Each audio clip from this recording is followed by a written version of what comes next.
Welcome to Around the Empire. I'm your host, Joanne Leon.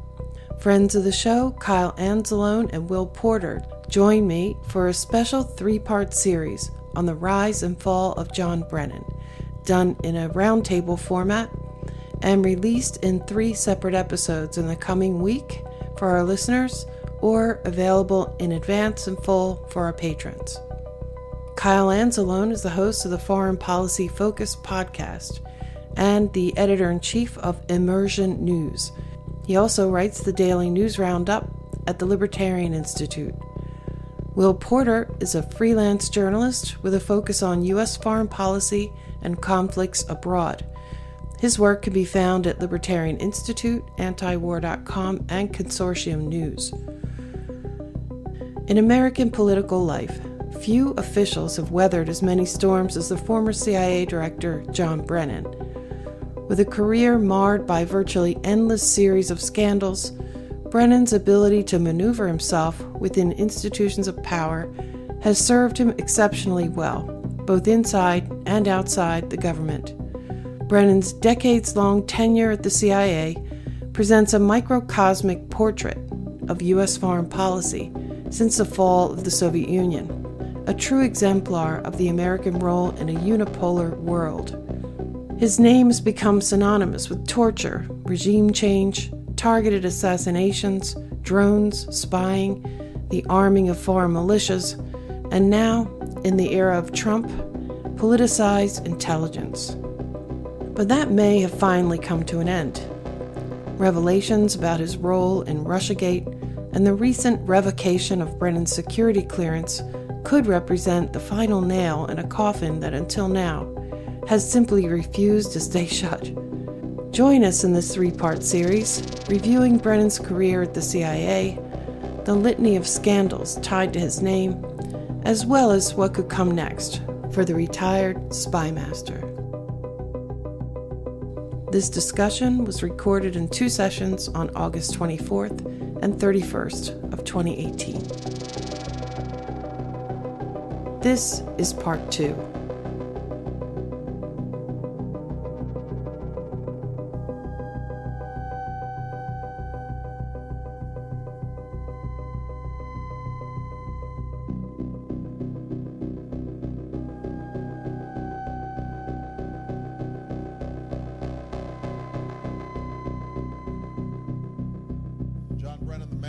CIA will have the leadership of one of our nation's most skilled and respected intelligence professionals.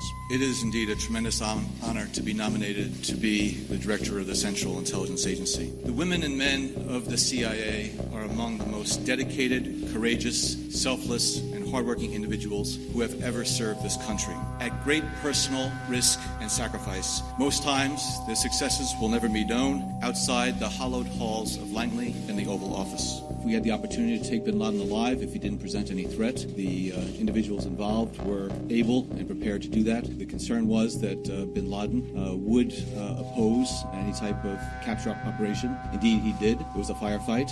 He was engaged in a firefight. Here is bin Laden, who has been calling for these attacks, living in this $1 million plus compound, hiding behind women who were put in front of him as a shield. We didn't contact the Pakistanis until after all of our people, all of our aircraft were out of Pakistani airspace. We had confidence that we had control, that IED was not a threat. It was not an active threat at that time. Back in 2012, when we were discussing, we discovered the underwear bomber, John Brennan at that time briefed ex-CIA agents who were retired. He briefed them and said, oh, don't worry, the U.S. has someone inside. We have inside control. Well, then one of these ex-CIA agents went on television and said, oh, yeah, we have a double agent and nobody needs to worry. And it's like, whoops, the double agent was still there. John Brennan leaked information that almost cost the life of a double agent. This was a very serious leak, and a very, very serious leak. I've been a prosecutor since 1976, and I have to say that this is among, if not the most serious, it is within the top 2 or 3 I've ever seen. It put the American people at risk, and that is not hyperbole. It put the American people at risk. The allegations of, CIA hacking into, Senate computers, nothing could be further from the truth. I mean, we wouldn't do that. But the CIA's own Inspector General determined the agency did spy on Senate investigators. 5 agency employees improperly accessed committee files and reviewed some of the emails of committee staff members. President Obama, and with John Brennan himself, has been sitting down deciding who gets killed. We're exceptionally precise and surgical if there are terrorists who are within an area where there are women and children or others. We do not take such action that might put those innocent men, women, and children in danger. In fact, I can say that the types of operations that the U.S. has been involved in, that nearly for the past year, there hasn't been a single collateral death because of the exceptional proficiency, precision.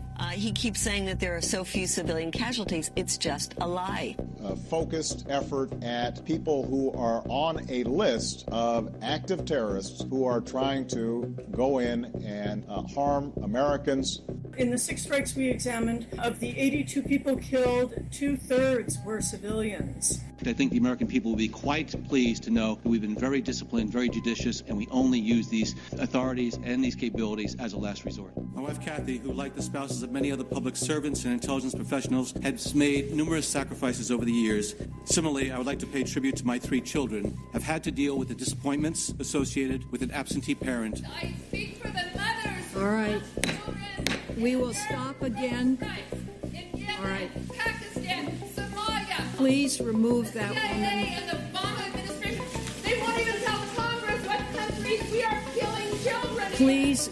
We, the U.S. government, and we, CIA, are very, very clear in terms of the types of behaviors and actions that we will not tolerate if that type of suppression and abuse of human rights.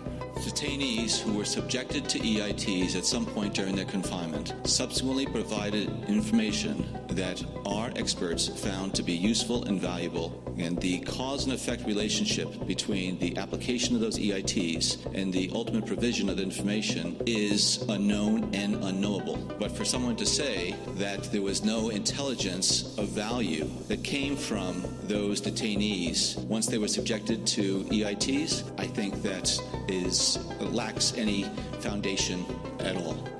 We did some things that were wrong. We did a whole lot of things that were right, but we tortured some folks. In the immediate aftermath of 9/11, our nation ached, it cried, and it prayed. In a limited number of cases, agency officers used interrogation techniques that had not been authorized, were abhorrent, and rightly should be repudiated by all. And we fell short when it came to holding some officers accountable for their mistakes. I did not take steps to stop the CIA's use of those techniques. I was not in the chain of command of that program. I served as deputy executive director at the time. I was aware of the program.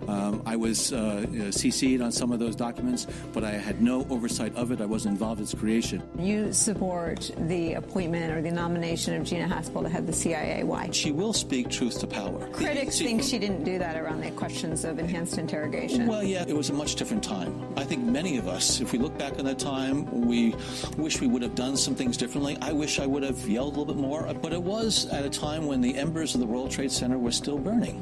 I think Gina is somebody who's going to protect the institution from being exploited and used by Donald Trump. Gina is the best hope to keep the CIA independent, quite frankly, so that you're going to have somebody there who knows the intelligence business and will not try to just give Donald Trump and senior policymakers what they want. Mr. Putin's decisions to move into Ukraine, his decision to move into Syria with military forces was based on the premise that there was not going to be a symmetric Western military response. I remember being on the schoolyards of New Jersey when I grew up, and bullies and try to intimidate, and they keep moving forward unless they get their nose bloodied a little bit. And I felt as though Mr. Putin really needed to get his nose bloodied. A summit meeting between the President of the United States, the most powerful person in the world, and Kim Jong-un, the leader of North Korea, who is a bloody and murderous despot. Unfortunately, I think he has been masterful in how he has manipulated perceptions and how he has manipulated and quite frankly, duped Mr. Trump. The Free Syrian Army, the moderate opposition, fighting against Assad, who rained down chemical weapons on their families, that deserves support, deserves protection from the United States. And I do not believe that you're going to see any stable and secure future in Syria unless Assad passes the scene. There's no way that Assad, the butcher of Damascus, should stay in power.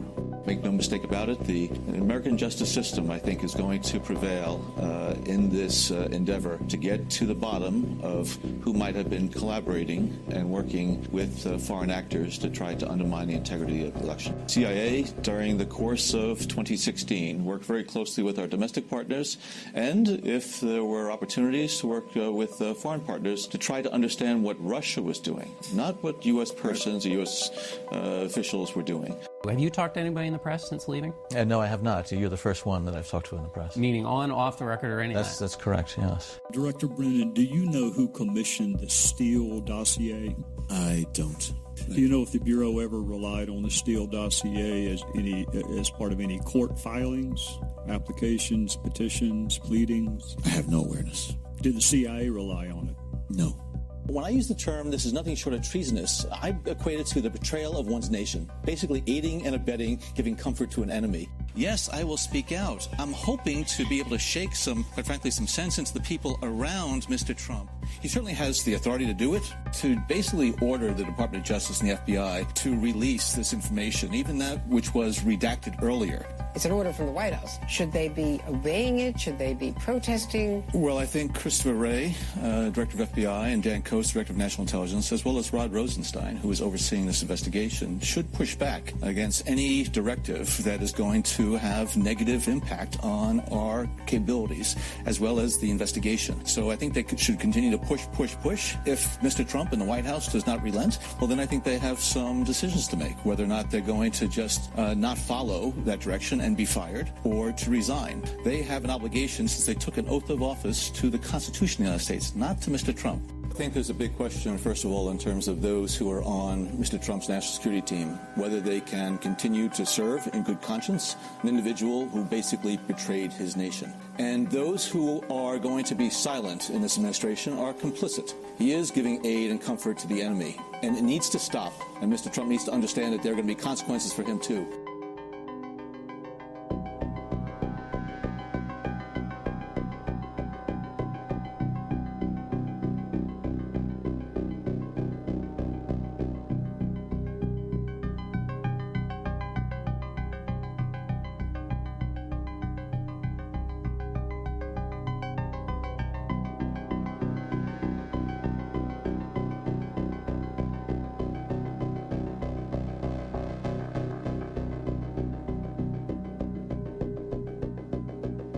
Because of talking about the drone war, we sort of advanced to 2013, but there are some really big ones that happened. They weren't necessarily, the details we know now weren't necessarily public or available at that point. It took some years for some of this information to come out. But another thing that got Brennan in a lot of trouble was the bin Laden kill, which I think that happened in 2011. It was definitely a big help for Obama. Obama was having trouble with the 2012 election. It wasn't certain that he was going to win that. It was a tight race. And on May 2nd, 2011, it was a Sunday night, I remember, and it was announced that Obama was going to give a speech in 2 hours or whatever, and the whole country was wondering what it was going to be about. And what it was about, that was he announced that bin Laden had been killed. And as everyone knows, it was a major Navy SEAL operation. And it was politicized, a lot. Obama needed the boost for sure. And his National Security Council was some of the people closest around him. After Obama made the announcements, of course, they were in high demand for the press. And they made a lot of comments. And something that happened during that point in time was that it got out of control. The boasting and the embellishing and the adding details. So in 2012, a New York Times reporter named David Sanger wrote a book called Confront and Conceal, Obama's Secret Wars and Surprising Use of American Power. And therein he wrote that Brennan gave the impression that bin Laden was armed and died in a firefight. Almost as soon as the 79 SEALs involved were debriefed, the world learned that only Abu Ahmed al-Kuwaiti, the courier, got off a shot. Brennan said that bin Laden used a woman as a human shield. It turned out she actually rushed the SEALs. Brennan described the al-Qaeda leader as living a luxurious lifestyle in his Abbottabad villa. While he lived better than many in Pakistan, the pictures of an apartment actually revealed something closer to squalor. At the Pentagon, top officials fumed at Brennan's blow-by-blow description of how the SEALs operated. They believed that the former CIA officer had given away operational secrets never shared outside the tribe. In fact, it appears no real secrets were divulged. No one was angrier than Mullen himself, who still turned about the news conference nearly a year later. The president's spokesman later blamed these mistakes on the fog of war, as the White House responded in too much haste while, quote, information came in piece by piece, end quote. That was understandable, but the reaction in Pakistan grew uglier and uglier with every revelation of how long the operation had been planned and how the country's leadership was deliberately kept in the dark. The White House pushed back, arguing that the real violation of Pakistan's sovereignty was committed by bin Laden, who ran his terror syndicate from inside the country for nearly a decade. But it was to no avail.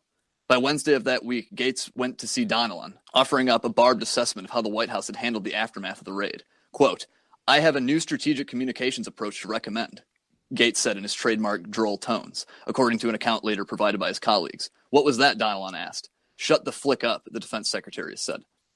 Yeah, and there was an NRO article later quoted Gates saying, "You didn't say flick. It was shut the F up." So he basically shut down their whole frenzy of PR. You know, they turned it into a political circus, basically. And they still refer back to it as one of the greatest achievements of the Obama presidency. I think Hillary capitalized on it too, because remember they published that photo of all the people in the Situation Room. It's just another big screw up. This is a mess. I mean, this is a small excerpt, but there was a lot more around the whole thing, a lot of problems that were coming out. But, Brennan survived this one too.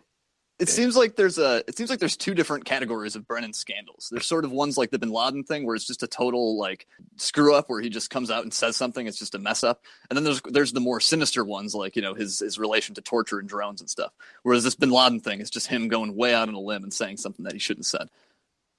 Yeah, kind of like the treason statement. That's another one that's sort of a right. He just says these things and he doesn't think about the accountability on it. It's just like a product of having so much power and having spent however many years he was in the CIA, let's say 30 years. So when you have a person who they've spent their entire career lying for a living, right? Lying, breaking laws. I mean, that's what the CIA does. Then I guess you shouldn't be surprised when they do things like this sort of reflexively. Well, and you really makes me wonder at least why he made this up. I guess I could kind of see maybe a political reason, like if it turns out that bin Laden at this point was really just some guy, kind of living in squalor in Pakistan and really wasn't a leader of the terrorist organization. I guess it could be, like you said, Obama was struggling at the time. And so it's really not a huge political win if the guy was pretty miserable and unimportant at the time. But maybe he's trying to build him up to be this kind of like big bad international terrorist, kind of living in a villa and kicking back after he got his big score on 9/11. But you would think that if he did think that through, that would probably be the kind of narrative that would encourage people to follow in Osama's footsteps, right? Like if you're a Muslim kid and you hear that, even if you do, provoke the war, you just end up living dirt poor and forgotten and unimportant for the rest of your life. I don't know. Scott Horn always describes him as like hiding in the attic from his wife. And so if he has this, kind of like desperate and dismal life, then that's probably not the best thing. But the portrayal of it makes it, like I said, Osama bin Laden sound like a cool guy. So that seems to be interesting. Or maybe it's just kind of as John Kariuaku describes him as almost, kind of like childish in the way he's like just such like a big dude and cigar kind of guy. And he just kind of got carried away with his boasting. But certainly if he's the kind of guy that could be misled in that way, I guess some of the other mistakes that he made to the CIA director in Syria and Libya make a little bit more sense. And just one thing real quick that I'll add too. I think I've read the origin of part of his claim here. I don't know about the part about bin Laden's wife or the woman, but the idea that there was shooting and fighting and that there was a firefight. I think some other official came out later and said, "Oh, it was a big misunderstanding. I told Brennan that there was, the SEALs fought their way up the stairs, and that's where this all comes from. And it was a misunderstanding." But still, like Brennan, being this big wig guy, should not come out and just speak that, flippantly. That he shouldn't be so careless in speaking, given his position. Yeah, and there are something we're going to talk about in a little bit. There are a number of notable articles in newspapers or magazines that are almost like profiles of Brennan. They're very sophisticated propaganda, obvious propaganda, but there's a lot of care that goes into them. And for each one of these major scandals, Brennan gets cover by the most prominent magazines and newspapers. I mean, it almost looks like he helped them write it or commissioned these articles. Some of them, they're so flattering, and they explain things in these. We'll talk about it a little later. I just want to mention it here that in one of them, a New York Times article, they try to smooth this whole thing over about the drone program and about Brennan and how he's priest-like and such a moral man and all these things. So, and that's, one of the reasons why he gets away with it, I guess. Also, he gets away with it because people just decide not to hold him accountable. So some of the other things happening at this time, and they're all kind of clustered together here. There's a lot that happens in a few years. But let's talk about this underwear bomber situation. This one was really bizarre. Oh, before I mention that, I should mention that we gave that short excerpt of the David Sanger book, but there's a whole lot more if you read further, and you can find this book online, like in PDF form. So you can read that there was massive disruption, the impact that it caused in Pakistan. There were a lot of things that happened because of the things that they said, that Brennan and his colleagues said, that caused major political problems for the Pakistanis themselves. Yeah, so let's move on to one of the other major Brennan scandals, which is the 2012 underwear bomber. As a Nigerian man who, 23 years old, Umar Abdul Muttalab, I'm sorry, I probably botched that name, a young Nigerian man who was convicted of attempting to detonate plastic explosives hidden in his underwear while on board flight Northwest Airlines Flight 253 en route from Amsterdam to Detroit, Michigan on Christmas Day, 2009. And then in 2012, there's a Reuters article, May 8th, 2012, by Mark Hosenball, titled, "Exclusive, Did the White House Spin Tip a Covert Op?" White House efforts to soft pedal the danger from a new underwear bomb plot emanating from Yemen may have inadvertently broken the news that they needed most to contain. About 5:45 p.m. Eastern Time on Monday, May 7th, just before the evening newscast, John Brennan, President Barack Obama's top White House advisor on counterterrorism, held a small private teleconference to brief former counterterrorism advisors who've become frequent commentators on TV news shows. According to 5 people familiar with the call, Brennan stressed that the plot was never a threat to the U.S. public or air safety because Washington had inside control over it, quote-unquote, inside control. Brennan's comment appears unintentionally to have helped lead to the disclosure of the secret at the heart of a joint U.S.-British-Saudi undercover counterterrorism operation. A few minutes after Brennan's teleconference on ABC's World News Tonight, Richard Clarke, former chief of counterterrorism in the Clinton White House and a participant on the Brennan call, said the underwear bomb plot, quote, never came close because they had insider information, insider control, unquote. A few hours later, Clarke, who's a regular consultant to the network, concluded on ABC's Nightline that there was a Western spy or a double agent on the plot. Quote, the U.S. government is saying it never came close because they had insider information, insider control, which implies that they had somebody on the inside who wasn't going to let it happen, unquote. Double agent. The next day, headlines were filled with news of U.S. spy planted inside Yemen-based al-Qaeda in the Arabian Peninsula, AQAP, who had acquired the latest non-metallic model of the underwear bomb and handed it over to U.S. authorities. At stake was an operation that could not have been more sensitive: the successful penetration by Western spies of AQAP, al-Qaeda's most creative and lethal affiliate. As a result of the leaks, the undercover operation had to be shut down. The initial story of the foiling of an underwear bomb plot was broken by the Associated Press. According to the National Security Council spokesman Tommy Vietor, due to the sensitivity, the AP initially agreed to a White House request to delay publication of the story for several days. But according to 3 government officials, a final deal on timing of the publication fell apart over the AP's insistence that no U.S. official would respond to the story for 1 clean hour after its release. When the administration rejected that demand as untenable, 2 officials said, the AP said it was going public with the story. At that point, Brennan was immediately called out of a meeting to take charge of damage control. Relevant agencies were instructed to prepare public statements to urgently notify congressional oversight panels. Brennan then started the teleconference with potential TV commentators.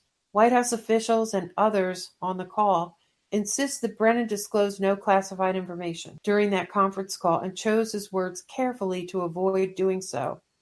The AP denies any quid pro quo was requested by them or rejected by the White House. Quote, "At no point did AP offer or propose a deal with regard to this story," said the AP spokesman Paul Colford.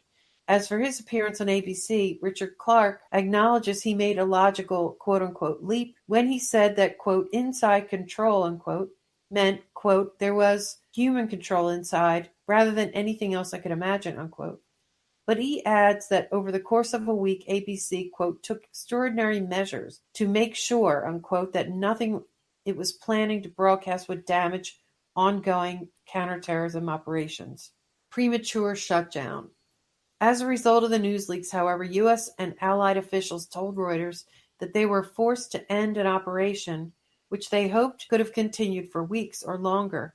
Several days after the first leaks, counterterrorism sources confirmed to Reuters that a central role in the operation had been played by MI5 and MI6, Britain's ultra-secretive domestic and foreign intelligence services, whose relationship with their American counterparts had been periodically strained by concerns about leaks. These sources acknowledged that British authorities were deeply distressed that anything at all had leaked out about the operation. The White House places blame squarely on the AP, calling the claim that Brennan contributed to a leak, quote-unquote, ridiculous. Quote, "It's well known that we use a range of intelligence capabilities to penetrate and monitor terrorist groups," unquote, according to an official statement from the White House National Security Staff. Quote, "None of these sources or methods was disclosed by this statement. The egregious leak here was to the Associated Press.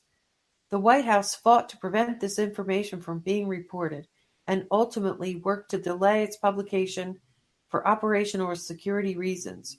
No one is more upset than us about this disclosure, and we support efforts to prevent leaks like this, which harm our national security," unquote, the statement said.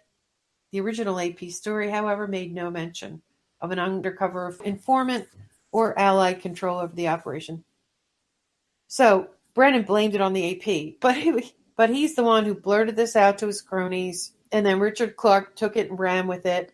And there was still an active double agent, a British-Saudi double agent, whose life was put in danger at the time. This is a big one. You know, this is a major problem. It apparently did a lot of damage to, in addition to the obvious, it also, our foreign intelligence liaison partners weren't happy about this at all. Here's another example of Brennan, shooting from the hip, just running his mouth, and it gets him in trouble. Not that much trouble, apparently, but it didn't have that much consequences for him other than a bit of disdain from some of his colleagues. But yeah, again, I would categorize this as one of the more, slip-up sort of mistakes that he makes, as opposed to one of the more sinister scandals he's been involved in. I find it quite amazing that this doesn't get him the title of the spy who can't keep secrets or something like that. How in a year, this guy is going to go on to become CIA director. and yet, he had accidentally exposes a double agent. And of course, all the accusations are always on like the leakers of information, like a Snowden or a Chelsea Manning. Everybody says, oh, they're going to expose all these things. Yet when an official actually does expose a double agent or does, give up classified information like a Petraeus or like a Brennan, at worst, they walk away with a slap on the wrist. And, for Brennan, this has been one of the things that time and time again has just not affected his career, that he could either make this mistake or, give away this information intentionally for some reason and it not blow back in his face and cause him to, lose a job or, not get promoted at the very least.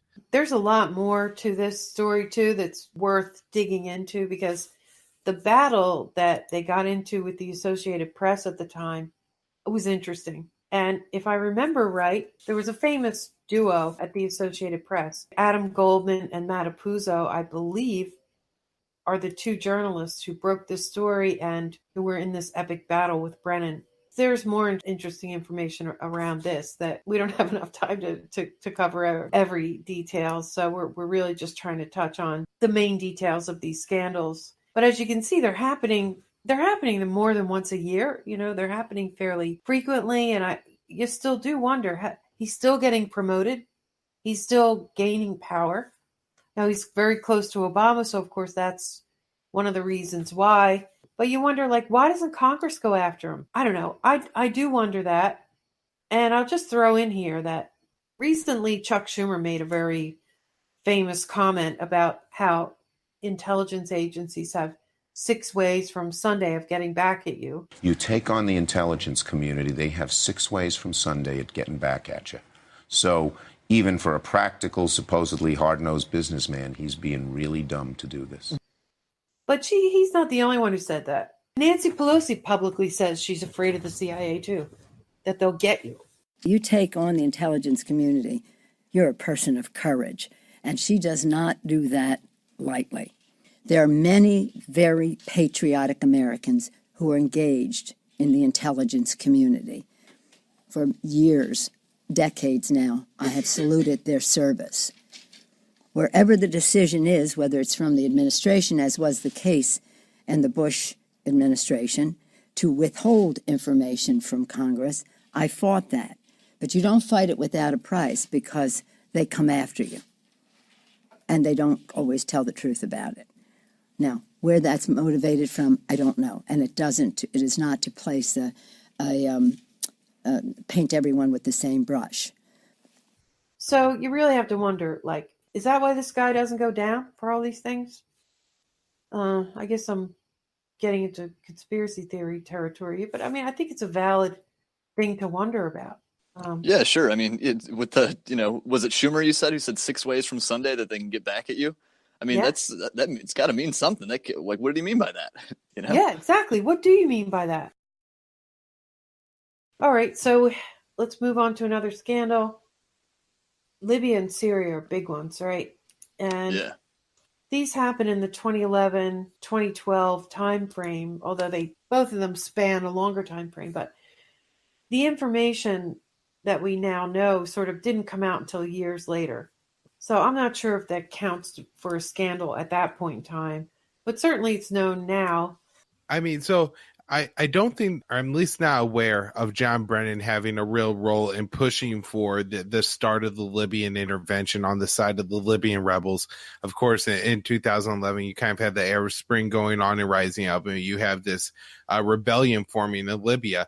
And much like what we'll talk about in Syria, there were certainly many of the strongest and most effective fighters within that rebellion were linked to or loyal to Al-Qaeda and the United States. And from what I'm aware, it's mostly at the direction of Hillary Clinton and I believe Samantha Power really push, or Anne-Marie Slaughter, one of the two, really push for this intervention, and Obama ends up going along with them. But then Gaddafi ends up getting killed by these rebels, and we've all talked about the failed state that's in Libya today and all that catastrophe due to that. But one of the things that I guess the Obama administration looks at once Syria is over is they have a whole bunch of weapons that used to be Gaddafi's that are now just sitting around. They have a whole bunch of people who want to go and wage jihad against foreign leaders. And some of those people who want to wage jihad want to do it in Syria. And this is a country who the United States sees as being an ally and an asset of Iran. And so I believe Barack Obama explains this in that pretty famous interview in The Atlantic he gave to Jeffrey Goldberg as saying this was a way to take Iran down a peg, is to take out their allies in Syria. And so this is described in the Seymour Hersh article, The Rat Line. The United States then took the side of the, rebels in Syria and started to supply them by shipping fighters and weapons from the consulate in Benghazi, Libya, over to Syria. Now, eventually, this results in an attack on that consulate, and Ambassador Chris Stevens, as well as I believe 4 other Americans, or there were 4 Americans total killed, one of those two, being killed by some of these rebels. And there's a whole bunch of story and controversy surrounding this. And the Republicans go on the warpath because, of course, Hillary Clinton is largely responsible for what happened in Libya, and she's Secretary of State, and this was the consulate. And the big question everybody asks is, why didn't Hillary Clinton do more? Because I guess Ambassador Chris Stevens had asked for some additional security. And I guess, if you do want to question Hillary Clinton's decision making as Secretary of State, this is somewhat of a minorly valid question, but certainly isn't something that you have multiple Senate hearings over. However, if you look at the actual scandal here, and that the fact that this consulate was supplying weapons that later go to end up being in the hands of Al Qaeda and ISIS and the resistance to Assad, which we all know by 2015 is a full-blown Islamic caliphate in one half of the country and Al-Qaeda in most of the rest of the country. And so, this is a result of that, what should have been scandaled. And I think maybe other than Senator Rand Paul, really nobody pointed this out in all the committee hearings on Benghazi. And so it's really unfortunate that you have one of these weird things now where you'll have I have liberal friends who will go, yeah, you probably believe there was a scandal in Benghazi, and roll their eyes. And because, yeah, they're right that, all the Republican, mainstream Republicans were absolutely insane and ridiculous but there was a real scandal there.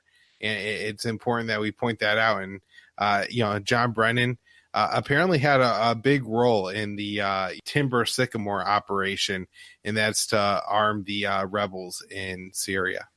And at the time, we're framing the Libya intervention as a humanitarian intervention.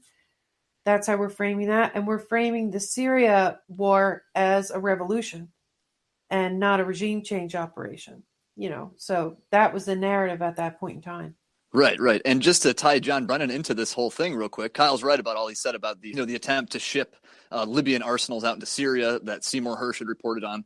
That began well before the whole CIA arm and trade program, the Timber Sycamore thing. However, Brennan, the way he ties into the whole Benghazi scandal, or is at least alleged to by a guy we mentioned earlier, Jack Murphy of SOFREP. Murphy writes that Brennan was involved in sort of off-the-books raids in North Africa and in Libya. And he writes that these raids sort of triggered a reprisal from the militiamen, from the Islamist militiamen that, funny enough, we basically backed and intervened on their behalf by taking out Gaddafi. We helped groups like the Libyan Islamic Fighting Group, come to prominence, and they became part of the transitional UN state. But meanwhile, John Brennan is leading these crazy cowboy raids in Libya. And allegedly, this triggered the reprisal from the militia and led to the death of the ambassador and the other Americans at the consulate. And these missions were cross purposes, apparently, with the overt operations. And also, we have to remember, also a big part of this scandal was Susan Rice went on TV with, apparently later on, she said she had CIA talking points. And she claimed that, because everybody was saying, well, why did this happen? Why did the consulate in Benghazi get attacked? And the first explanation that was offered was by Susan Rice, who said there was a provocative video made, and that riled up the Muslims in Libya, and they attacked the American consulate. And that was shot down pretty quickly, but we didn't get this explanation, not from the media anyway. We didn't get the explanation that Jack Murphy and Brandon Webb gave. They wrote an ebook in 2013, so That would be like 6 months after the actual attack. In fact, this book really didn't get very much attention at all. But one of their friends was one of the contract security people who got killed. And he was a friend, and he was also an editor. They're both editors, and I think they're the founders of the SOFREP blog. And so they went and they did some investigation of their own. They went, they talked to people, and then they published this. And like I said, it didn't get much attention, and it certainly didn't break through either of the Benghazi narratives, the Republican or the right-wing narrative that, that Hillary Clinton did this and that and the other thing. It didn't break through the official narratives. But one person did report on it. In fact, it was Fox News, no byline. And here's what they said. They said, former CIA Director David Petraeus and other top intelligence officials were kept out of the loop on secret raids in Libya, which may have triggered the attacks on the U.S. consulate last year, according to a new book out Tuesday. I did buy and read this book at the time, by the way. According to the authors, a former Navy SEAL and former Army Ranger, the man tapped by President Obama to lead the CIA in his second term, White House counterterrorism advisor John Brennan, was behind those classified combat operations which were allegedly conducted in the run-up to the September 2012 terror attacks. The e-book, called Benghazi, The Definitive Report, covered a number of behind-the-scenes claims, including that Petraeus was ensnared in a palace coup at the CIA that ultimately helped expose his affair with biographer Paula Broadwell. Oh, I missed that part before. I'll have to go back and read that. I'm sorry. Continue with the Fox News article. But the fresh claims about Benghazi fuel a debate that has simmered steadily since last year about what led to the Benghazi attack. Brennan is fielding questions in a classified Senate committee meeting Tuesday as part of his nomination to lead the CIA, and Libya is likely to come up. The new book by Jack Murphy and Brandon Webb describes highly classified operations that were conducted against Libya militants after the fall of Muammar Gaddafi. Quote, Brennan waged his own unilateral operations in North Africa outside the traditional command structure, unquote, the book says, calling it a, quote, off-the-books operation, not coordinated with Petraeus and the CIA. The authors then claim that these raids were, quote, a contributing factor in the militant strike on the U.S. consulate and the CIA annex on September 11th. The raids, they say, quote, kicked the hornet's nest and pissed off the militia.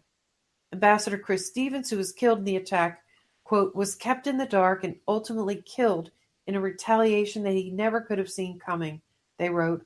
Quote, likewise, CIA never knew what hit them, unquote. While highly critical of Brennan, the authors also go into detail tensions at this highest level at the CIA. They claim that while the FBI had already been investigating Petraeus and Broadwell, officials inside the CIA aided and encouraged that investigation. The officials, according to the book, were disappointed with Petraeus for, quote, pursuing paramilitary operations, unquote, and allegedly moving the CIA away from its, quote, roots in intelligence collection, unquote. Further, the book claimed Petraeus' bodyguards helped spill the beans on the Petraeus affair. Quote, it was well known to Petraeus' personal security detachment bodyguards that he and Broadwell were having an affair. He wasn't the only high-ranking agency head or general engaged in extramarital relations, but when the seventh floor wanted Petraeus out, they cashed in their chips, unquote, they wrote. Quote, the reality of the situation is that high-ranking CIA officers had already discovered the affair by consulting with Petraeus' PSD and then found a way to initiate an FBI investigation in order to create a string of evidence and an investigative trail that led to the information they already had. In other words, an official investigation that could be used to force Petraeus to resign. The White House has not responded to a request for comment on the book.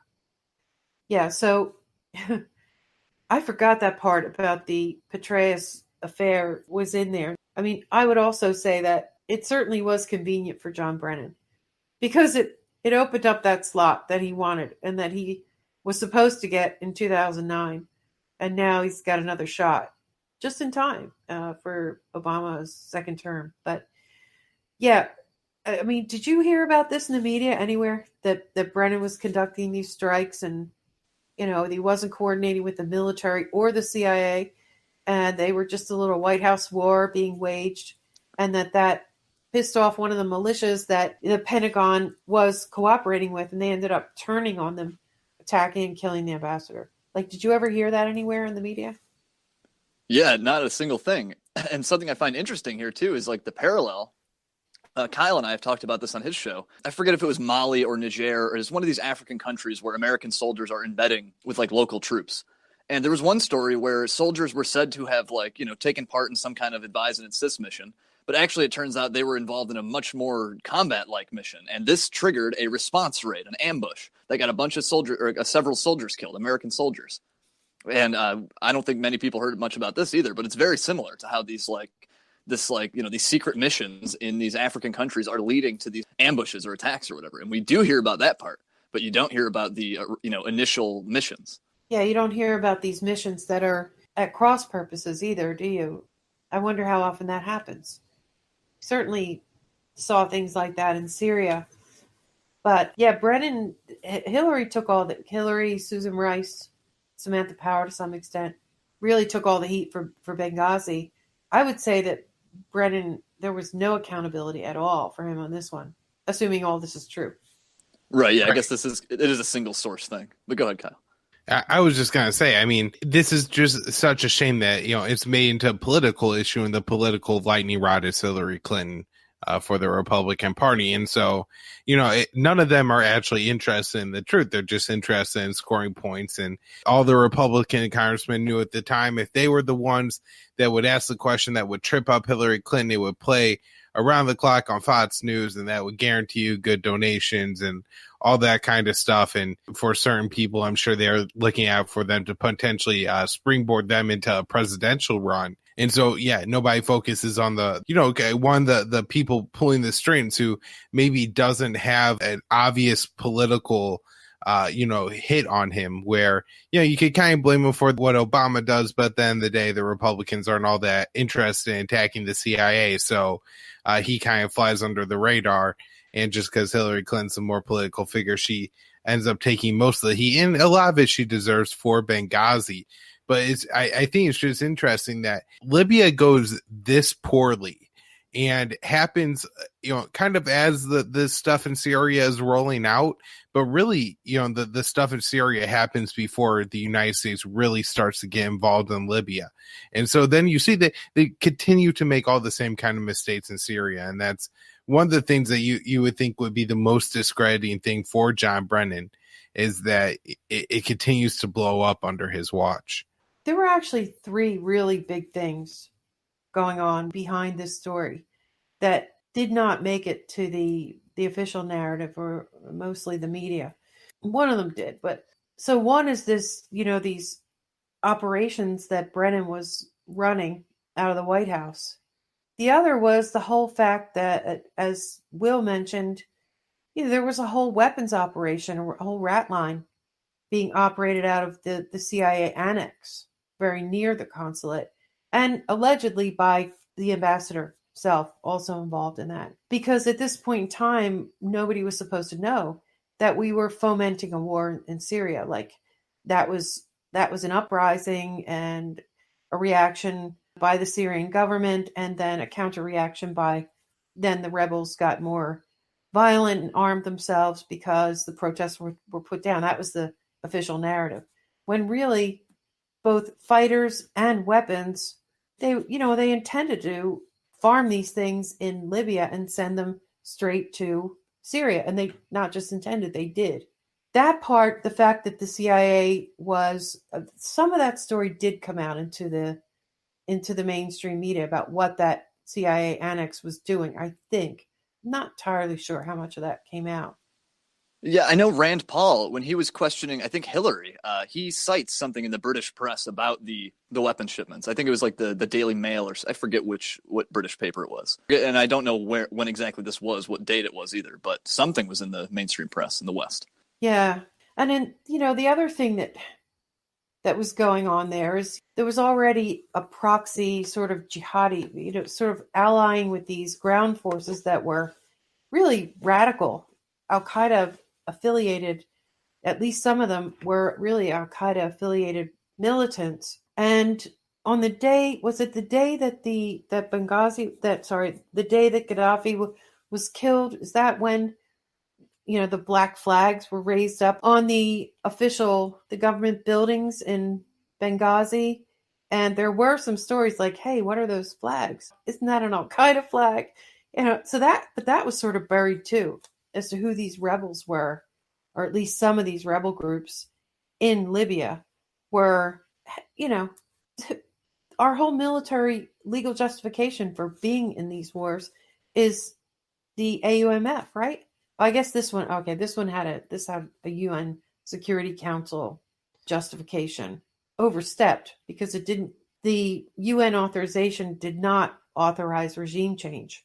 And of course, we went straight for regime change. But there's so much about, I guess the point I'm trying to make is that there's so much about the Benghazi story that for all the attention that it got, and as Kyle says, the political furor that was created, like, hey, Trey Gowdy, you did all this investigation for all these months and you didn't know any of these details? Like, you didn't bring any of this into it? Like, why not? Why not? I truly don't understand that. Yeah, I guess from someone like Trey Gowdy, maybe he would not want to expose, CIA malfeasance, even if it is under a Obama administration. I don't know. I don't know that much about Gowdy's, how much is he law and order and national security man? I'm not sure. And it could just be that he doesn't know the first thing about Libya or where to find it on a map.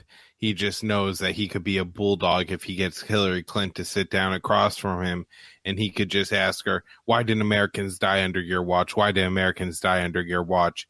And he really didn't understand that, there's a difference between Muslims, and Gaddafi was one kind of leader and that these Al-Qaeda rebels were another. And wouldn't even consider, take the first consideration that the United States could possibly back, incidentally end up our supporting terrorist organizations with our airstrikes in Libya. And so if you don't think of any of that stuff first, and you don't know the first thing about Libya, then I'm sure you could just kind of let it fly under the rug.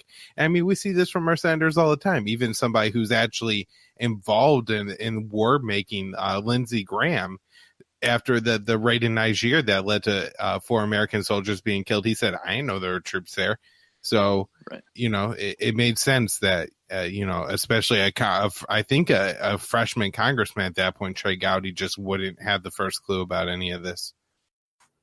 So the next scandal, Brennan's scandal on his failing upward rise to power, is the famous incident in 2014 when the Senate was conducting an investigation on the torture program.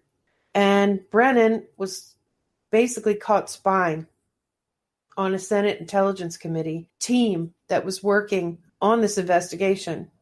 They had initially worked with the CIA to set up a working group. Actually, it was called it was a work room, and the CIA had set up the computers and they had signed contracts, and it was a closed, confidential system.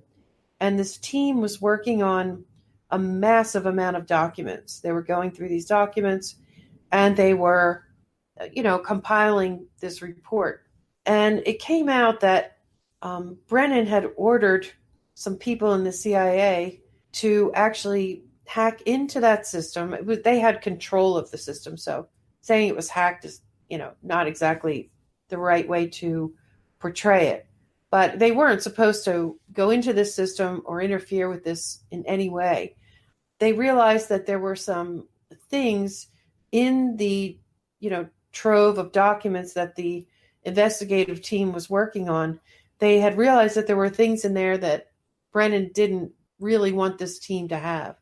And so after the fact, they went in and they removed some documents from this team's computer network.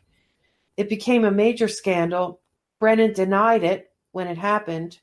And not only did he deny it, but he tried to retaliate, that they illegally removed documents, and he threatened to get him prosecuted. This guy wrote a big thing in The Guardian explaining exactly what happened.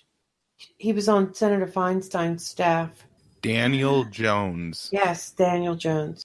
And Brennan didn't just lie about, let's call it the hacking in the Senate. He also threatened Dianne Feinstein's staffer, the chief author of the Senate torture report, Daniel Jones, and threatened to have him prosecuted for, I think, removing documents from it. Some, trumped up charge.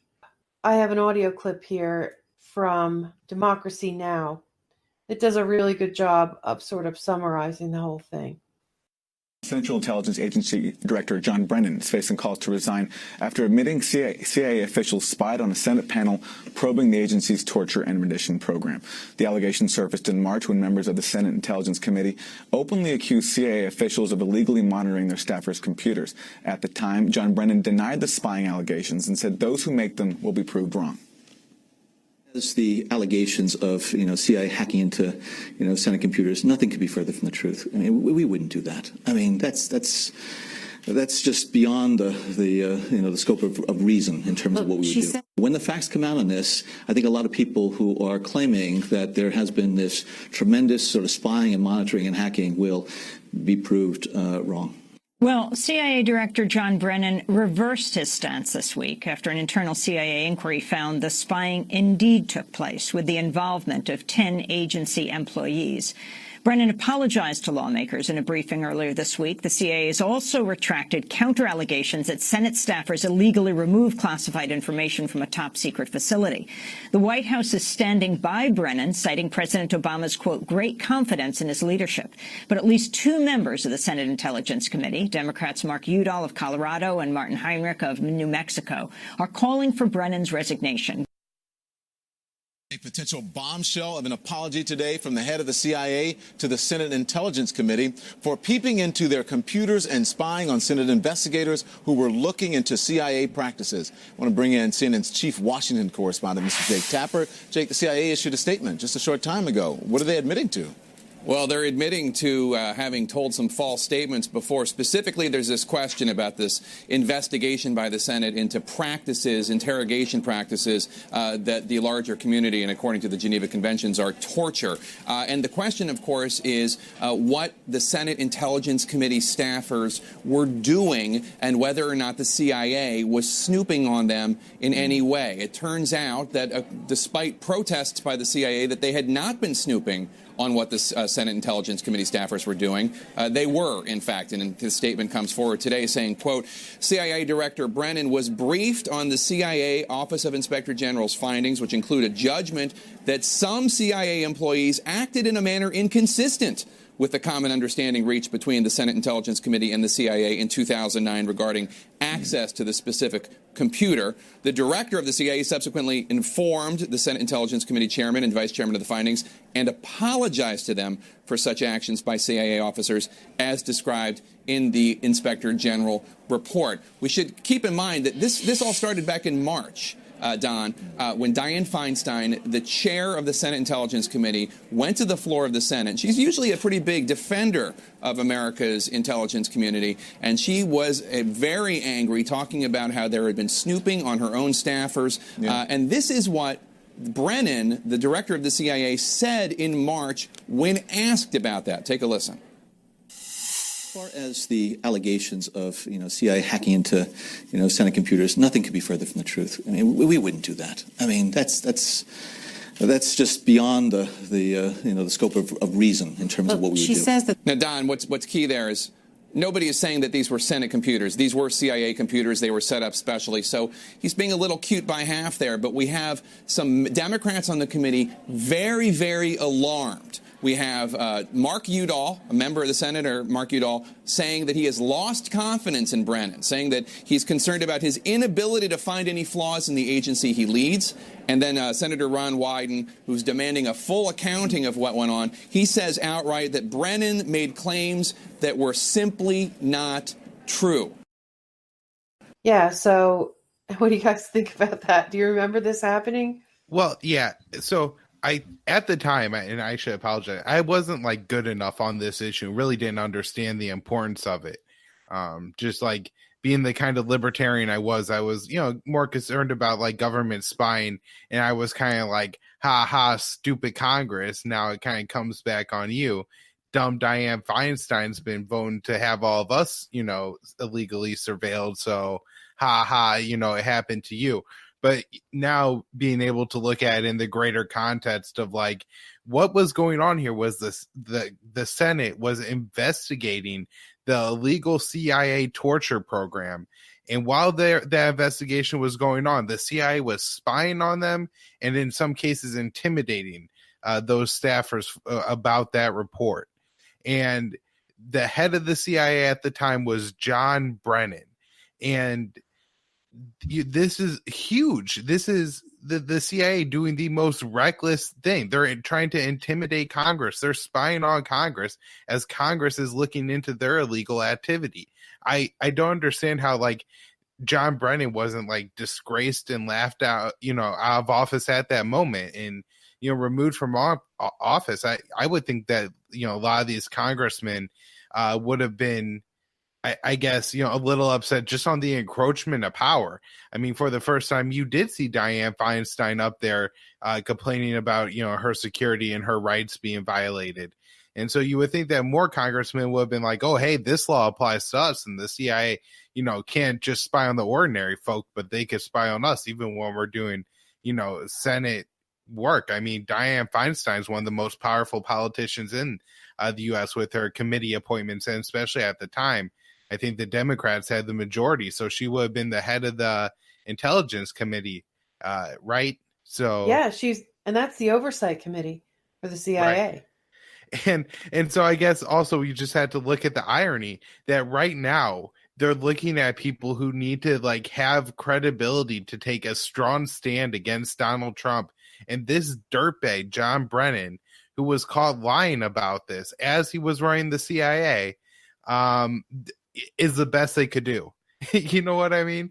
You would think they would like have some like, upright standing politician who had kept their hands clean for all those years and, was known as somebody, of high honesty and integrity. And they don't have that. All they scrounge up is John Brennan. I mean, and just the gall of this guy. I mean, as time goes on, I guess he's got more and more to sort of keep under wraps. But the torture is the thing that sort of just keeps coming back up and threatens to derail his career. It keeps him from being being the CIA director in 2009 when he was initially supposed to be Obama's first CIA director. And then he finally gets another shot when Petraeus goes down in flames mysteriously. And he has a hard time then, too. Rand Paul filibusters him, right? And there were a lot of people who had questions about his involvement because he was such a high-level CIA official at the time. It just wasn't credible that he had no role in at all. I think he may have miscalculated a little bit on the importance of that torture report just because Gina Haspel, got confirmed as the CIA director. So I think he just waited a couple of years. Like Americans are willing to forget the torture issue. And so, I mean, I'm sure there's a lot of damning stuff in there that we haven't got to see because of the actions of John Brennan. But at the same time, like, people just don't care about it anymore. They knew Gina Haspel had, torture her hands, and they let her become the CIA director anyways. Yeah, and I would just jump in and add here. You guys mostly covered this pretty well. But I think it's funny how, like, this isn't the only scandal where you sort of have two tiers. You have the initial event of, like, the actual hacking or whatever you want to call it. And then you have the cover-up, the lying about it afterward. And Brennan was basically caught both times, or the CIA was caught red-handed the first time, and then Brennan's caught lying, and it still doesn't end up really, damaging his career all that much. Not as much as you'd maybe expect from a scandal like this. People maybe called for him to resign, but he certainly didn't. So, I mean, I'm shocked that he survived this one. And the only reason he survived this one is because Obama didn't ask him to resign. I mean, to me, that's the eternal mystery is why? Why does he stay with this guy when he causes all kinds of major problems? This one, Dianne Feinstein, she practically worships the intelligence agencies. She does all kinds of things to her own detriment to defend them and to give them various spying powers and to not take away spying powers after there are major problems like the Snowden revelations and things. And this time, she went on the Senate floor, and it really was a shocking thing that she did there. And yet he survived this one too. Why? Why did he survive this? Is there nobody else who can run the CIA? That's absurd. I think part of it too, you have to blame on the Republicans at the time because, while this would have disgraced John Brennan a little bit, he wasn't like an Obama figure, if you know what I mean. Like Hillary Clinton, was their target all the way through, and they were so focused on whatever scandal they could cook up with Hillary Clinton. Some of them were legitimate, but they ignored this one because it didn't score the political points they were looking for. Yeah, and you have to go back to that Schumer statement about how the intelligence agencies have 6 ways from Sunday of getting back at you. And Nancy Pelosi, admitting at a podium that she fears the CIA and that they can get you. It really makes you wonder who's running the show. But anyway, Brennan survived this. And at this point in time, it's 2014, he's a very powerful man. And he's got multiple irons in the fire at this point. He has some involvement in the coup in Ukraine, too. I don't think we want to get into this one, too. If we go into every one of these in detail, we'll be here for a really long time. But certainly, I can remember reports of John Brennan visiting Kiev and, of CIA and FBI working in the I think they call it their SBU. They're sort of the equivalent of the Ukraine FBI in that building, working together with them. So, he played a role in that as well. Yeah. I know definitely Brennan met with some figures in the opposition in Ukraine. I'm not sure if it was after the coup or before the coup, but either way, there was a lot of stuff that happened after the coup that was kind of shady too. The post-coup state in Ukraine launched a war against the separatists in the Donbass region, the Russian-speaking separatists. So I'm not sure exactly when Brennan went and met with opposition figures in Ukraine, but he certainly had some role there. It was certainly reported that he went and met with people in that country. Also in 2014, the war in Syria, and this is maybe his biggest scandal in my view. And the one that makes him accusing Trump of treason so ironic. Because, I think our audience here has a pretty good idea of the things that have happened with the Syrian war. But certainly there are 2 aspects to the Syrian war. Before we actually created the anti-ISIS coalition and sent American troops over to occupy parts of Syria with their the SDF, the Syrian Democratic Forces, which are led by Kurdish fighters who are allied closely with our military. And there's also other sects, there are Arabs and I think some Christian militias now, and many more now involved with the SDF. But the core of the SDF really is the Kurdish YPG, Syrian Kurds. So that's one aspect of our involvement in the war in Syria. But the other aspect starts a lot earlier than that. And that is the quote unquote moderate rebels, the proxy forces that we assembled. They were the ones with the regime change mission. They're the ones trying to overthrow Assad. Whereas, at least on the surface, the anti-ISIS coalition, they have a whole different mission of defeating ISIS and taking back the territory that ISIS had taken in Iraq and in Syria. But the proxy forces, that whole project, John Brennan's project, so we're told, it didn't go well at all. And at this point in time right now, this war has pretty much been won. The rebel proxy forces have been defeated. But what they've also become is, while at one point there was an uprising, and at one point there were armed, more moderate fighter groups, what happened was the most extreme groups came to dominate the whole thing. And the Free Syrian Army, for example, that's the one that was supposed to be the moderate rebels. Those are the ones that were sort of openly supported by the U.S. Army and by the CIA through Turkey, using also with allies, Qatar, Saudi Arabia.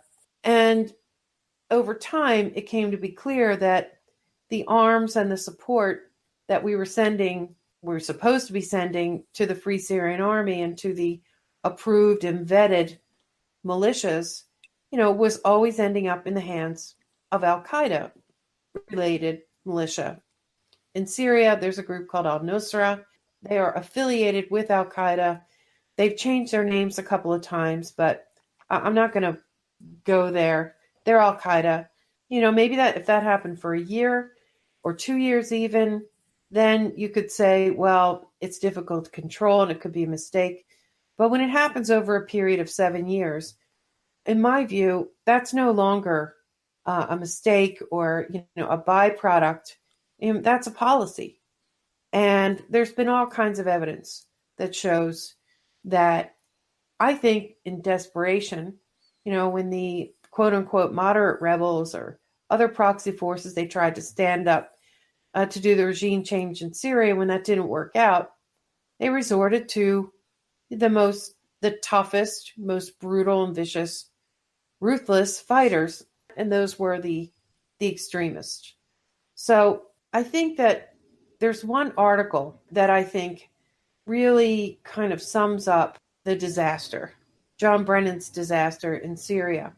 Yeah, I just want to mention, as you pointed out, it's one thing to attempt to do a regime change overseas, but we had 2 events that made it very clear that what the U.S. policy was doing was arming and helping the jihadist factions of the Syrian resistance to Assad.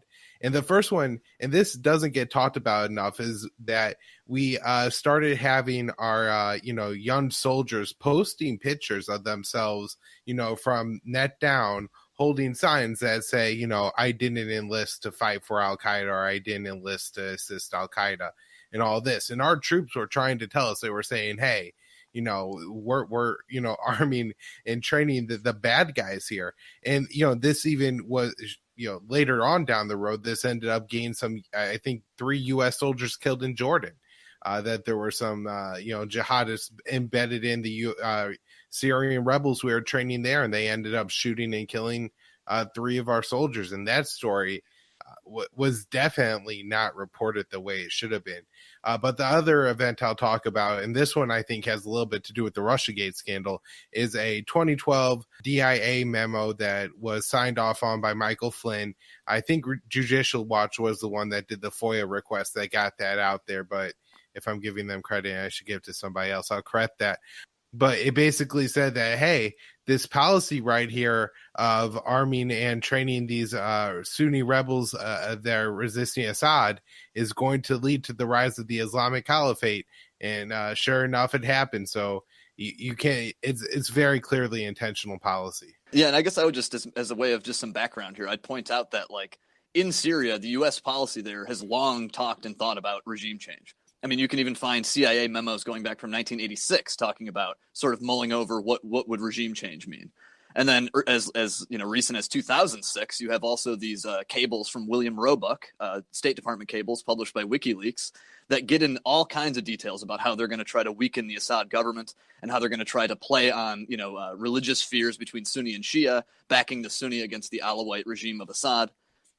And very early on in the Syrian uprising, within months after this thing broke out, the CIA was already helping. Even before this Timber Sycamore operation, the CIA had already begun helping Qatar, ship weapons into Turkey. And then sooner or later, Saudi starts getting involved and more countries get involved. And this is what eventually evolved into what we'd call Timber Sycamore. And so, this was the main CIA training program that was to train anti-Assad rebels. And we should maybe note, too, that there was a separate Pentagon training program that was meant to train and arm rebels against ISIS, to fight ISIS specifically. But if you remember, this program was a dismal failure. It only attracted a dozen guys, and they spent $500 million on it. But that was a different training program. Just maybe we should keep that straight. Yeah, I'll never forget a Senate hearing when General Lloyd Austin, who was the head of CENTCOM at the time, was asked about that, and he had to admit that I think only maybe maybe a handful of those fighters that they had spent all that money training and equipping, were still operable. The other ones had, just been captured or, turned over to the other side as soon as they crossed the border. One of the amazing things that was going on at this time, we talk about there being the Arming of the Rebel program, the first one being the CIA program that armed the guys that turned out to be kind of the jihadists. And then there was the Pentagon arming program which failed. And then they went and supported the Kurds. And then you get all these stories and memes coming out that's like, CIA-backed rebels fighting against Pentagon-backed rebels. And this is really what's going on in Syria. It was amazing to me that this didn't go viral and didn't cause a change in policy just because it was such a meme. It was so stupid that it was clearly and obviously U.S. policy to back two different groups in Syria that were fighting against each other. And none of it made any sense to begin with. The war against Assad anyways, who are we really fighting? And so I don't know how John Brennan gets away with being the one that's arming the bad guys in the situation who are fighting against our better allied Kurds. And let's be very clear here, too. When we say bad guys and Al-Qaeda affiliated and stuff, the al-Nusra Front definitely, their leader pledged allegiance to Al-Qaeda, to Ayman al-Zawahiri. So this isn't just some kind of tangential relation that we're making. No, they definitely are Al-Qaeda. The groups that ended up getting inadvertently, we think, bolstered by this program were, arguably America's only real enemy on planet Earth. We have no real state enemies. Al-Qaeda is our only real adversary. And here's John Brennan and his CIA program arming them. I remember Stephen Kinzer, the Boston Globe, wrote a scathing article titled "The Media Are Misleading the Public on Syria." At that point, this has been happening for years. A lot of people on social media, people who pay attention to wars and foreign policy, definitely knew this. There had been brawling battles going on Twitter, for example, fighting over this where, lashing out at people like the infamous think tanker, defender of quote unquote moderate rebels, defender of jihadis, Charles Lister. I mean, this was going on for years, but the media would they just wouldn't talk about it. It was a forbidden subject. Hey, Will, maybe real quick, you should tell the story just in honor of the passing of Senator John McCain. Tell about his appearance in Syria. Oh, where he went and met with the Northern Storm Brigade? Yeah. Yeah, so John McCain, our illustrious late senator, in Syria, I forget what year this was, I think 2014, 2015, something like that. He went and met in northern Syria with a group called the Northern Storm Brigade, or with some of their members. And Northern Storms, their claim to fame, they're like a Free Syrian Army, phony sort of moderate group. But their claim to fame was that they helped to kidnap, or they sold Stephen Sotloff to the Islamic State for him to be beheaded. And so this is who John McCain is palling around with. Now, these same pictures, a lot of people claim one of the guys in there is Abu Bakr al-Baghdadi of ISIS, and that's not true. That's not legit. But certainly some of these guys have been linked to Northern Storm. Right. And just another obvious example that early on, the U.S. either couldn't tell the difference and was just legitimately making mistakes in arming and supporting, the jihadist factions of the Sunni resistance, or they were intentionally doing it because there's our Senator McCain standing there with, some of the bad guys. Yeah, he also had his picture taken with a literal Nazi on a stage in the Maidan protests. It's just amazing, Just amazing. But the media situation with the Syrian rebels was interesting because if an area was controlled by these so-called moderate rebels, the area was so dangerous that journalists, they couldn't go into it. They feared going in there, they'd be kidnapped or worse, or killed. And so therefore, there was sort of a media blackout within these areas. Well, as it turns out, the British and the French have set up media liaisons, let's call them, and people like the White Helmets inside these areas. And then they would put journalists who are in the journalists who report in Syria are in Beirut usually, or maybe in Turkey. And they would Skype to these white helmets and other so-called media figures. And so all the information coming out, all the information that was reported on by Western media in Syria generally came from the opposition areas. These reporters had generally never seen any of these things themselves, nor were they able to confirm the stories, because it was just such an isolated media situation. It went on like that for years. Yeah, there's been a lot of really, really great work on the White Helmets, just on sort of their background and their sort of their sketchy, origins and stuff with British intelligence. And you mentioned sort of the media blackout and like the double standards with Syria. I think an interesting comparison is to compare how the media reported on ISIS-held Mosul compared to the rebel-held territory in, say, Aleppo or something.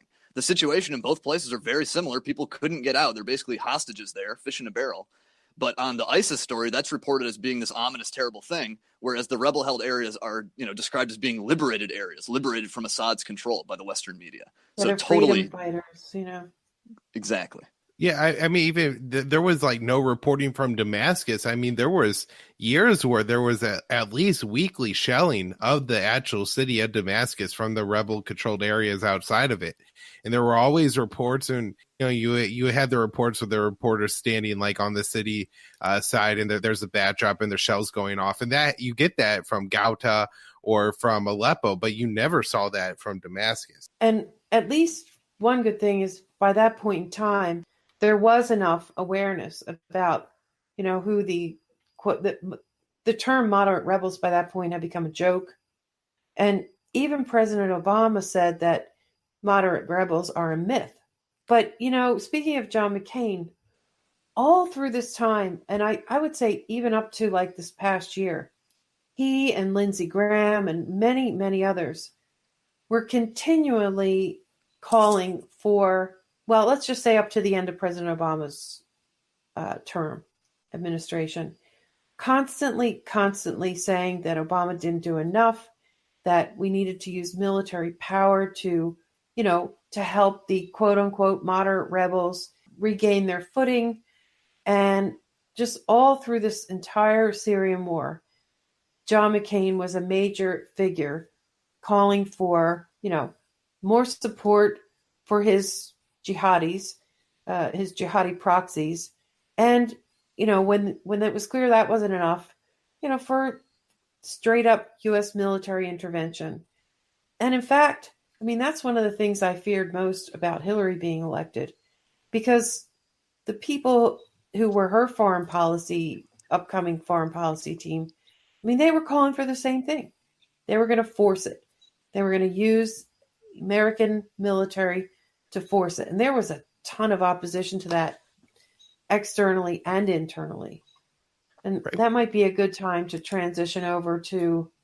Yeah, can I just mention the amazing thing here is that the program actually goes on through the entirety of the Obama administration and doesn't get ended till a couple months into the Trump administration. And even though, the program, I think, of arming them is officially over, we're still at least providing enough cover for them to maintain control of the border crossing at Al-Tanaf. And we're protecting them within like 50 kilometers of that base. So if anybody looks at a map of Syria, you'll see on the southern border with Jordan, there's a large like kind of semicircle that is controlled by Syrian rebels. And that's strictly because of U.S. support for them. And because in the past we bombed anybody who's gotten any closer. So, like even though the support, I guess, as far as arming them has officially ended, we're certainly still providing some support to Syrian rebels that aren't even the Kurds at this point. Two final points on that I have on this. Joanne, you mentioned the complaints that Obama did not do enough. And you also said that he wanted to, go in and do more. And so did enough. Like I would ask, well, what did they do? They certainly dumped in billions of dollars, at least $1 billion in weapons, hundreds, thousands of tons of weapons and gear. And so I'd ask, what would be enough? How much more gear would you have them dump in for that to be sufficient? Second, though, what would the outcome be? Like the toppling of Assad, nobody ever had an answer to what comes after him. No one had any kind of viable alternative other than, the Islamic State or something. That was like the only seemingly viable, plausible alternative. That was the likely outcome, right? I mean, that's what would have happened. They tried to stand up some temporary governments a couple times, but they would always end up getting in battles with each other, and these coalitions or these whatever you would call them, commissions, would fall apart.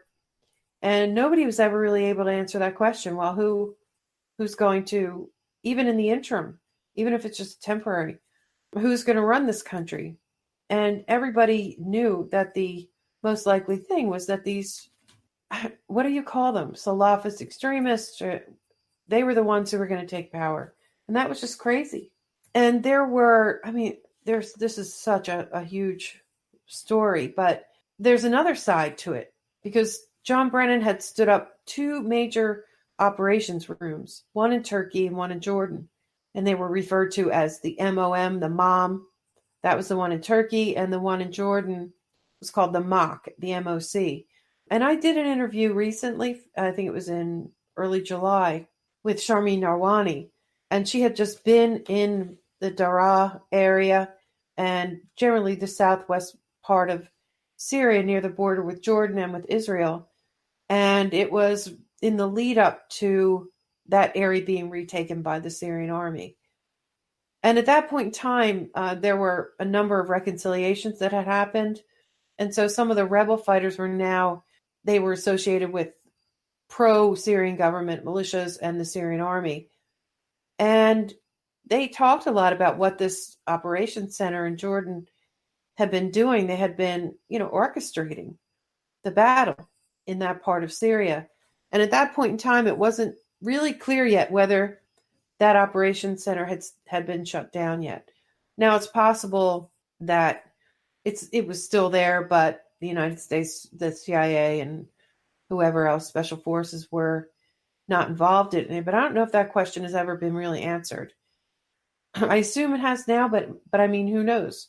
We still have this Al Tanf area, like you mentioned. We're still training and arming proxy forces there.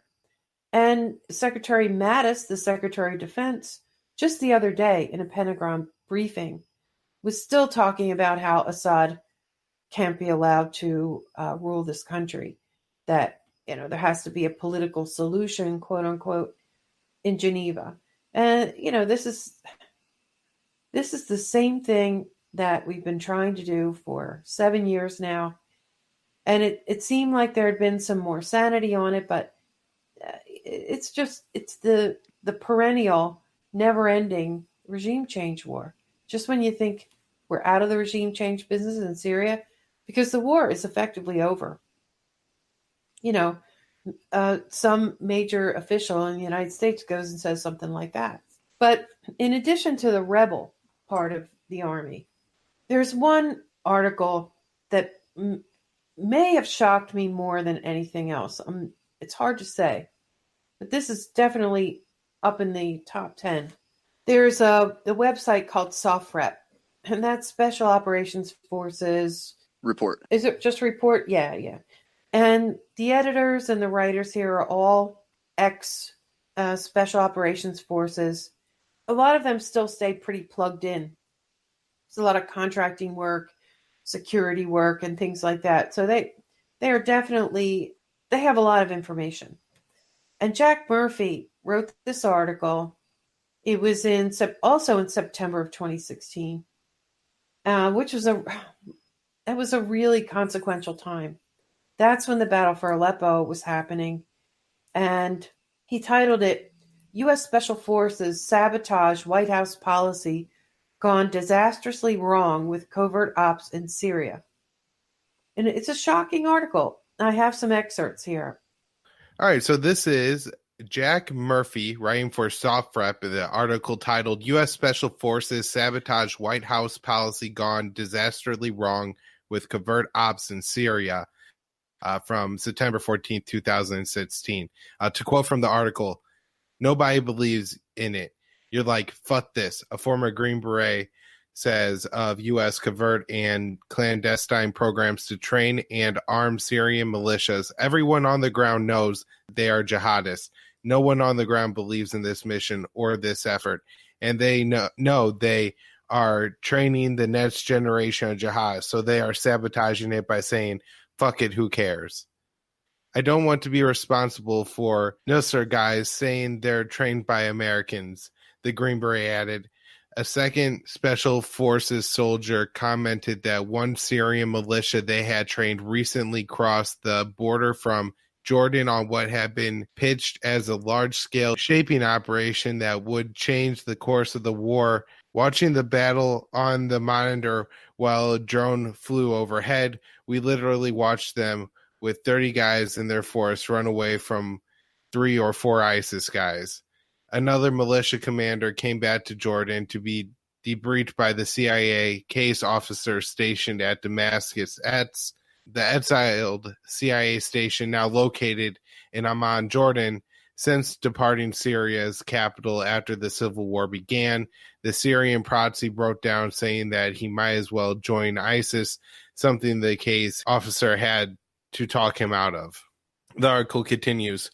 While the press has reported extensively on the over 100 armed groups within Syria vying for control, and the occasional report comes out about U.S. Special Operations troops in Syria and wasteful spending on covert action programs, the wider story about the U.S. Special Forces arming Syrian anti-ISIS forces while the CIA conducts a parallel program to arm anti-Assad regime forces has yet to be told.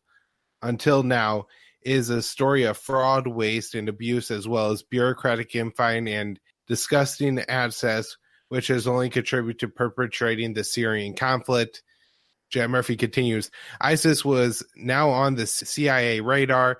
CTC targeted the organization, but not often enough to have any tangible effect on battle space. Towards the end of 2014, the CIA had less than 20 targeting officers and analysts dedicated to fighting ISIS. As of early 2016, the situation had improved little. According to several sources, the CIA simply does not care about ISIS, using an excuse that ISIS is an army rather than a terrorist organization. They have punted the job to the Army Special Operations, the men of Special Forces and Delta Force. In Syria, the overwhelming priority for the CIA is what some CTC officers called Director John Brennan's baby, the removal of the Assad regime. The Syrian Covert Action Program is CIA Director John Brennan's baby. Former CIA officer told SOFREP weapons were provided to the FSA by the CIA under U.S. Code Title 50, which authorizes the CIA to conduct covert operations, including the supply of arms to foreign proxy forces, after receiving permission from the White House via presidential finding. In 2014, it became perfectly clear that the U.S. supplied TOW missile launchers have fallen into the hands of Jabhat al-Nusra, an al-Qaeda affiliate group in Syria. The fact that FSA simply passed American-made weaponry off to al-Nusra is also unsurprising, considering that the CIA vetting process of militias in Syria is lackluster, consisting of little more than running traces in old databases. The traces rely on knowing the individual's real names in the first place, assuming that they were even fighting-age males when the data was collected by the CTC years prior. CTC/SI, as with CTC/Iraq before it, was a stepchild to Big Mark, who had his name changed, the former CIA director, or the former director of CTC, and the neglect had consequences, especially when a terrorist group took over multiple countries, a former CIA officer elaborated. Brennan was the one who breathed life into the Syrian task force, which was able to draw upon resources from CTC/SI. John Brennan loved the regime change bullshit, a former CIA officer commented. CTC/SI focused on counterterrorism while the Syrian task force conducted espionage, influence operations, and paramilitary activities in conjunction with Special Activities Division as needed in pursuit of regime change, including covert arming of militia groups inside Syria. The CIA's ground branch paramilitary component was being treated like a bunch of toddlers in Syria, with case officers as acting if they were just hired up. Composed of former special operations personnel, ground branch has been very active in combat while working alongside Afghan commandos assigned to the country's NDS intelligence services. But in Jordan, they were not trusted to do anything more than observe and report. They could ask rebel leaders who came across the border how things were going, but not much else. The reality is that ground branch has always been regarded as backwater in the CIA and a place where careers go to die, at least until the war on terror kicked off. And then they were running and gunning in Afghanistan. Prior to 9/11, there were not even a dozen personnel assigned to the unit. John Brennan's Syrian task force running covert action programs that deliver arms to al-Nusra fronts like FSA is especially ironic considering the recent interview of the CIA director in which he was asked recently about the split between al-Nusra and al-Qaeda. He said, "I think they recognize that the moniker is a liability, and I do not believe that the name change is going to really change the focus of this organization, which has been primarily to carry out offenses against pro-regime forces." Brennan then acknowledged the serious threat that al-Nusra poses, including the possibility that terrorist operations in the West. "I am concerned that there still remains a very worrisome element of Jabhat al-Nusra that will be wrapped maybe in this new name, but still have external plotting as its purpose," Brennan said. "So I do not think it's purely change a name, but not really change in orientation, purpose, agenda, and objectives." Meanwhile, Damascus at the CIA station, now in exile based in Amman, Jordan, deploys case officers who collect human intelligence and also pursue the anti-regime policy. With CTC/SI, the Syrian task force, and Damascus all working to similar ends, but with different chain of commands, the result is bureaucratic infighting, which is only exacerbated by meddling from Langley and the White House. There was stifling of ops because of personalities, and then it was general madness. There would be too many people who have handled assets. Also, just ignorance, like thinking ISIS wouldn't use it to access Europe, a former CIA officer said. The article wraps up. "It was like winning didn't even matter anymore," a former CIA officer said. "It was more of the 2-year rotation, just make it through and leave. And maybe if you blow the right senior officer, you get promoted," a Green Beret associated with the program added. "No one on the ground believes that this mission or effort, and they know we're just training the next generation of jihadists. So they're sabotaging it, saying, fuck it, who cares?" In the next 15 years of the war against terrorism, it appeared the U.S. military and intelligence services have learned no lessons, reportedly doing the same thing again and again, hoping for a different result. Likewise, the leadership of special forces, the CIA and White House appear to have little interest in making course correction. Brennan and Obama, unlike George W. Bush, will see failure through, a former CIA officer said bitterly. Yeah, so it's pretty stunning. When this article came out, I remember I subscribed to them, so I read a lot of their articles, and particularly the things that Murphy writes.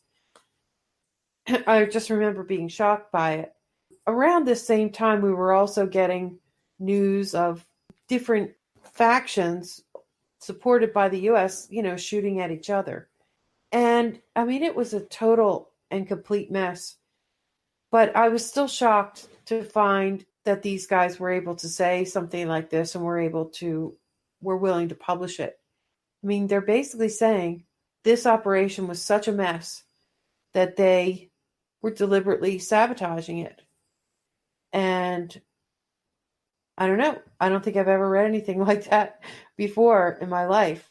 Murphy also did some interviews. I remember Brad Hoff interviewed him in Syria, I believe. I guess the main reason why I put this in here was because he said that this was Brennan's baby. Is this the way the guy always operates?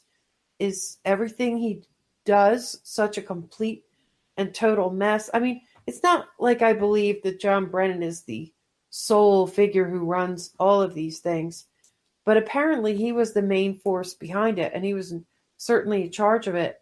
And I guess, and I'll be careful the way I say this, because I think it's very foolish to throw around the word treason in this country. The word traitor and the word treason has a very specific meaning in the United States because, the quote unquote founding fathers, they were traitors themselves, right? They were traitors to Britain.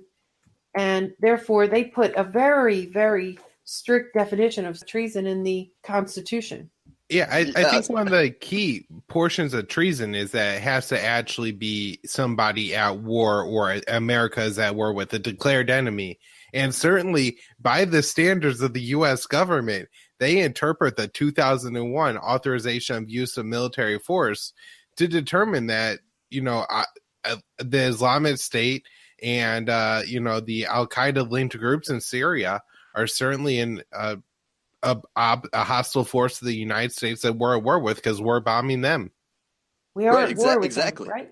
So I think when it's funny here, I think the definition of treason, I think, sort of expands when the definition of enemy, like who you're at war with, expands, So, people could criticize us, oh, you're being too loose with the word treason for suggesting that, arming rebels here is somehow treasonous. But I think sort of they've put themselves in this situation by broadening, like with the AUMF and this associated forces kind of language, broadening and making very vague who is our enemy in the world.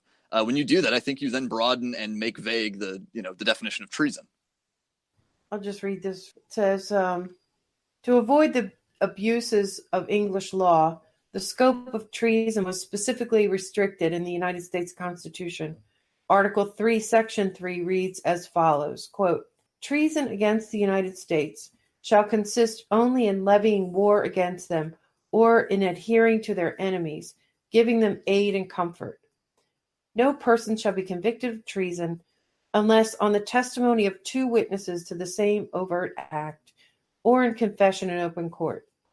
Congress shall have the power to declare the punishment of treason, but no attainder of treason shall work corruption of blood or forfeiture except during the life of the person attainted. That wasn't actually as helpful as I hoped it would be. But you guys immediately got the point I was trying to make, is that it's very difficult to commit treason in this country. But I think the people who armed and trained and ran and boosted this program, if they weren't committing treason, they were pretty damn close to it.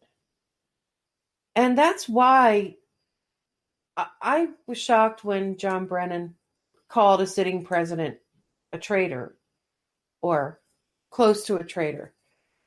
But I have to tell you that the first thing that came to my mind was this article. Because I don't know. Is this projection? I'm kind of dumbfounded by the whole thing. Well, at best, it I guess proves that John Brennan and Hillary Clinton and the rest of the Obama team that, put together and implemented this policy are just the biggest dupes and morons in the world.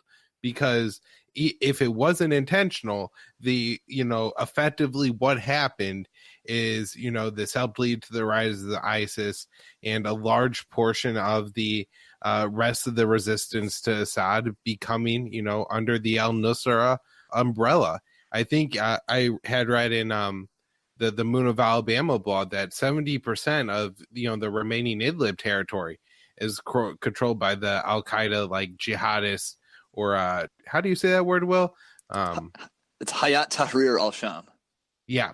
These guys are all jihadists, and they control a large portion of the Idlib province. And this has been, I think, probably pretty representative of the territory controlled throughout the rest of Syria that was largely controlled by the, more radical factions. And so, like I said, at best, they did it on accident. And this is what happened, and they're all morons and should be, laughed out of our society and, really forced to apologize to the rest of us for what their terrible decisions did. But I think more likely, because of all the things we talked about and how obvious it was that this was the effect of the policy very early on, that, they had to be seen as at least being guilty of something. I don't know if treason is the right word, but certainly giving weapons to, these people who are running around cutting off people's heads and stuff like that. Dinor al-Zinki being a good example of a group that, cut the head off a little boy and received U.S. weapons. You're an accessory to that crime, if nothing else, So yeah, like maybe we could coin like a new term here. Maybe this is like treasonous negligence or something. If it's not outright treason, it's somehow being so careless that the effect is treason. The effect is to arm and aid your enemies, as sort of that definition suggested. Yeah, and I mean, along the way, we had others, including General Petraeus, suggesting that, and as they got more desperate, and it seems like everywhere in the Middle East, we have awesome air power. We have numerous types of power. But when it comes right down to it, you need effective ground forces. That's what we're always lacking. And they know that they can't do another major invasion like they did in Iraq. And Joe Biden blurted that out. He had to actually retract this, but, he told the truth. He said that the problem in Syria, he said the problem is our allies. And he admitted that our allies are aiding and supporting our enemies. Then he had to walk that back. But, even he was sort of blurting it out. I guess, though, just to bring it back around to the... John Kerry also admitted this. He told, I believe it's the Boston Globe, that they thought they could manage the rise of ISIS and basically use it as leverage against Assad. And so this has to be seen at least in part intentional policy, that it goes a little bit at least beyond just negligence, and that maybe they thought, Assad would be overthrown and democracy would rise up, but they were at the same time knowingly arming very dangerous and terrible people. So even if we give them the benefit of the doubt, there are plenty of people who would say, you're being naive. This has been policy for a long, long time. But even if we give them the benefit of the doubt and we say, all right, they thought they could stand up a proxy army like the FSA that were, true revolutionaries. And that clearly wasn't working out. So then they pivoted to using the Kurds as proxy forces, which they knew would cause a major conflict with our NATO ally, Turkey. And that's a whole nother story. But I guess the main point that I'm trying to say is that it was shocking to me that Brennan was calling other people traitors when he was involved in something like this. And I just think at this point, the man's I think it shows he's becoming sort of irrational or desperate, because he still, I guess he's about 62 years old or whatever. He clearly doesn't feel that his career is over. He feels like he's still going. And as John Kiriakou has said numerous times, he's been making it really clear in Washington that his ambition now is to be Secretary of Defense. So, and also I would say that look what he's gotten away with before. Major, major scandals. And it looks like he's trying to survive this one too. But, I don't know if this is a rational actor at this point.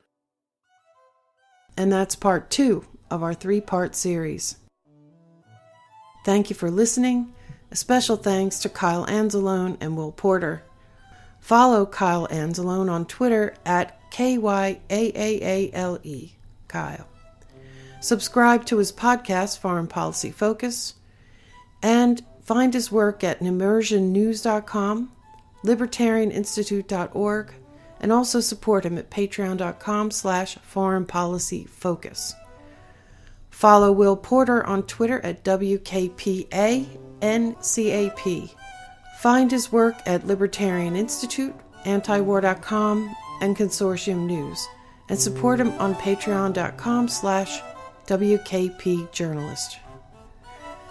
The Around the Empire podcast is independent media, brought to you with the help of our generous donors. You can pitch in at patreon.com/aroundtheempire or do a one-time donation on our website, aroundtheempire.com. Follow us on Twitter at Around the Empire. It helps a lot if you hit the subscribe button on our YouTube channel. That's free, because then it's possible to get revenue for the channel via live streams with a super chat donations capability after we get 1,000 subscribers, and we're not there yet. Also, use the thumbs up icon to like the individual videos. Subscribe to our podcast on iTunes, Apple Podcast, or on your preferred radio podcast app. Note that we're now on Spotify and iHeartRadio, and we were just added to Google Play Music as well, so you can find us there. If you like the podcast, take a minute to leave a nice review. It really helps. And lastly, please like our page on Facebook. And we'll see you next time. Take care, everyone.